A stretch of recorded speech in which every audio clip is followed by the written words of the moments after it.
We come to you this Sunday morning on the eve of the Iowa caucuses. We spent the last year working to bring you as many as the Democratic and Republican presidential candidates as possible. Now all of that is about to come to a head. Now we certainly don't expect any surprises in the Republican race.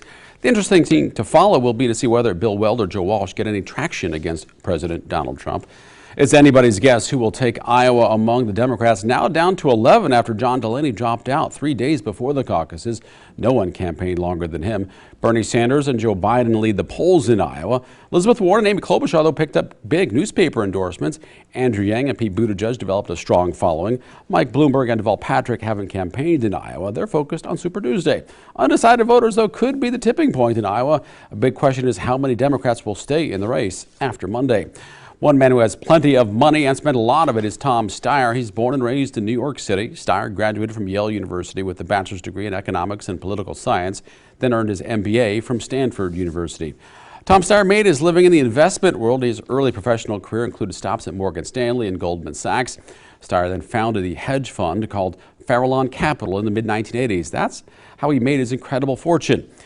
The company was managing $20 billion by the time he left. 7 years ago, he launched a progressive political action committee called Next Gen America to motivate young voters on issues like climate, health care, and immigration, though you probably know him best for being the man behind all those impeachment ads you see on TV trying to get Donald Trump removed from office. Make no mistake, Tom Steyer has money, a lot of money. He already spent more than $100 million on his presidential campaign. Advertisements bought him name recognition that paid off in the polls and put him up on the debate stages, and he's polling well in some of the early states. I had a long conversation with Tom Steyer when he came through the Quad Cities on Thursday. We start with his decision to get in the race. Well, Mr. Steyer, you went public last January to announce in front of the media that you were not running for president, to focus all of your energy on removing the president from office. Fast forward to July, you joined the presidential race. So why the switch, and what do you say to people who question whether you can be decisive? Well, something happened in the interim. I listened to the early debates, and no one was talking about what I think the biggest points in this race are, which are, one, that we have a broken government that's been purchased by corporations. And so, yes, do we want affordable health care as a right for American citizens? Sure we do.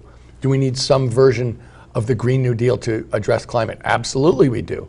Do Americans have a right to quality public education starting with universal preschool and going through college? Yes. Do we have a right to clean air and clean water and to a living wage? Sure. But we're not getting any of that until we break the corporate stranglehold on our government. It's not so much about what do we want as how are we going to get any of it. You weren't happy with the other candidates that I take. I didn't think they were addressing that absolutely important point about American government, that it's broken and purchased. And secondly, I didn't think there was anyone in the race after Jay Inslee left who was going to say climate's my #1 priority. I've said that. I believe I'm the only person in the race who will say that, and I believe it has to be. I think we can do it from the standpoint of environmental justice. I believe we can use it to create over 4.5 million good paying union jobs across the country, but we still have to do it. I want to get to some of your climate policies in a bit. Democrats are united about one thing specifically, that's getting rid of Donald Trump. You've been leading the charge in that way well before you got in the race. He's a billionaire without any experience in public office. I know you question his financial status specifically, but you're a billionaire without any experience in public office. So why should the country have another rich man as president without practical experience leading the government? Well, I have spent 10 years, Jim, putting together coalitions of American citizens to take on unchecked corporate power, and we've won every time. I actually have a lot of experience as an outsider in politics working with Americans to beat corporations. And I also started one of the biggest grassroots organizations in the United States, Next Gen America. Next Gen is on 41 campuses in the state of Iowa, and we've been here since the beginning of 2014.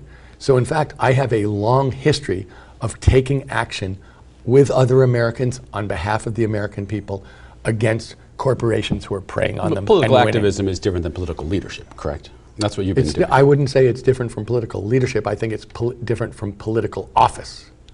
But let me ask you this. If you think that the biggest problem in America politically is that we have a broken government that's been purchased by corporations, then do you think that the energy that's going to change that is going to come from an outsider who's been fighting and beating those corporations for a decade? Or do you think it's going to come from somebody who's a career politician inside the Beltway? If you really want change, if you want things like term limits of 12 years for every congressperson, senator, is an idea like that really going to come from inside the Beltway? Or is it going to come from somebody outside who's not beholden to Washington, D.C., who's not part of the inside the Beltway elite, who wants real change and who spent his time with Americans across the country. Now, you have blanketed the airwaves with political ads. It's hard to watch TV without seeing you somewhere. The website opensecrets.org reports that you already spent more than $100 million on your own campaign. Some people might say you're trying to buy the White House. How do you respond to them? To me, the biggest question for every single person in this race, explicitly including me, is message. Do you have something different, important to say? Are you a different person? Do American voters respond to that and trust you? And if you take a look, Jim, at my history over the last decade, when there's been something really wrong in America, I've gone full time to try and correct it and put in time, effort, sweat, blood, and money. That's what I did with impeachment. And I thought there was something wrong in this race, that it wasn't getting addressed. And that's exactly what I'm doing here. Do you feel that your money, the way you're able to access the airwaves more than, say, the other candidates, because they don't have as much money, with the exception of Michael Bloomberg, drowns out some of those other messages? No, I'm not saying money doesn't matter at all, but what really matters here in every single case is message. And that'll be true for Michael Bloomberg too. You know, I've said to Mike, if you want to represent the Democratic Party, if you want to represent working people across America, then you have to be for a wealth tax, especially for someone like him or me who's so lucky. Then you have to understand that there is inequality in income and even more gross inequality in wealth. And if you want to be a Democrat, you've got to embrace a wealth tax because it's what's right to do and it's the only way to go back. The money's been redistributed to the richest people. We have to turn that around. And I want to get to the wealth tax in a bit as well. Now, you've heard this criticism from a lot of the Democrats who think you could do a lot more for your party by not running and devoting your masses of money to helping Democrats get elected to Congress and state legislatures. Why not do that? I am doing that. I find that amusing. Would you be doing more of it if you weren't in the race? I started one of the biggest grassroots organizations in the United States, Next Gen America.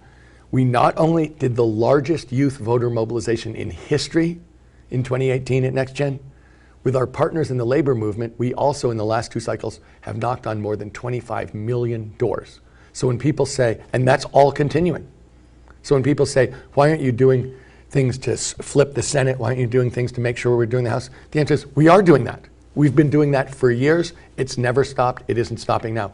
I'm not allowed to direct it legally while I'm running for president. But when people say, why don't you do that? It's like, are you not paying attention? We're doing both. Part of my conversation with Tom Steyer. Still to come, taxing the billionaire, why he's okay with going after wealth, how he still thinks he can pull off a tax cut as well, for the record.